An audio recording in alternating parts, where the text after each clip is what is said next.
तो दोस्तों आज हम बात करेंगे बिटकॉइन की क्वांटिटी पर कि दुनिया के अंदर कुल कितनी बिटकॉइंस है।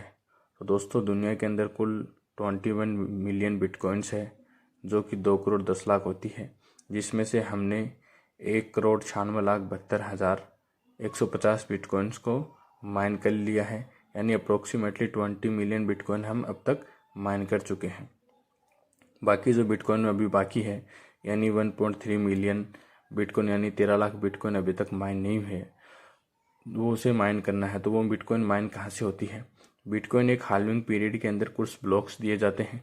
उस ब्लॉक के अंदर हैश कोड और मैथमेटिक्स को डी कोड्स होते हैं। उनको सॉल्व करके ही हम बिटकॉइन रिवॉर्ड को हासिल कर पाते हैं। इसमें माइनर अपने सिस्टम से बिटकॉइन के माइनिंग करते हैं। उसमें computer network, highly processor network computer से उनको माइन किया जाता है, जो हेड कोर को सॉल्व करते हैं और जो मैथमेटिक के कोड होते हैं उनको डिकोड करते हैं।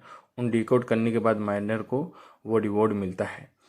तो लगभग ये एक प्रोसेस है जो कंप्यूटर और इंटरनेट के द्वारा इसको ही प्रोसेस किया जाता है और उसके बदले में ही बिटकॉइन रिवॉर्ड मिलता है। छोटे माइनर्स को छोटा रिवॉर्ड मिलता है, बड़े माइनर्स को बड़ा रिवॉर्ड्स मिलता है।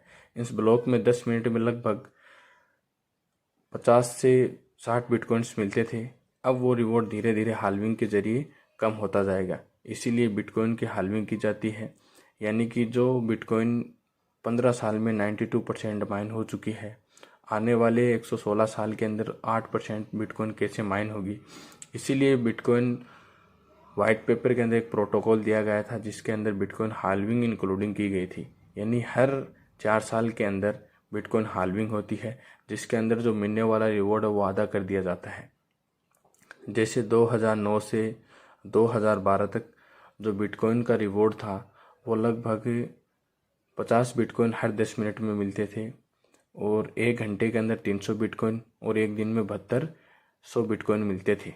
यानी कि एक हाल्विंग पीरियड में लगभग पहला हाल्विंग पीरियड था उसके अंदर 10 मिलियन बिटकॉइंस हमने माइन की थी। ऐसे ही हर 4 साल बाद में ये इवेंट होता है। जैसे 2009 से 2012 तक हमने 10 मिलियन बिटकॉइंस को रिवॉर्ड कर लिया था। अब 2012 से 2016 तक ये रिवॉर्ड आधा हो जाएगा। यानी 10 मिनट में पहले 50 बिटकॉइन मिलते थे, अभी 25 बिटकॉइन मिलेंगे। 1 घंटे में 150 और एक दिन में 3600 बिटकॉइन मिलेंगे और 5.2 मिलियन बिटकॉइंस एक हाल्विंग पीरियड में माइन होगी। इससे जो बिटकॉइन की वैल्यू है वो बरकरार रहेगी, सप्लाई कम होगी और डिमांड ज़्यादा होगी। इससे बिटकॉइन की जो वैल्यू है वो हमेशा ऊपर जाती रहेगी। ऐसे 2016 से 2020 तक ये रिवॉर्ड आधा कर दिया गया था, जिसमें 12.5 बिटकॉइन 10 मिनट में, 1 घंटे में 75 और एक दिन में 1800 बिटकॉइन माइन होती थी। यानी 2.6 मिलियन इसके एक हाल्विंग पीरियड में हुई थी।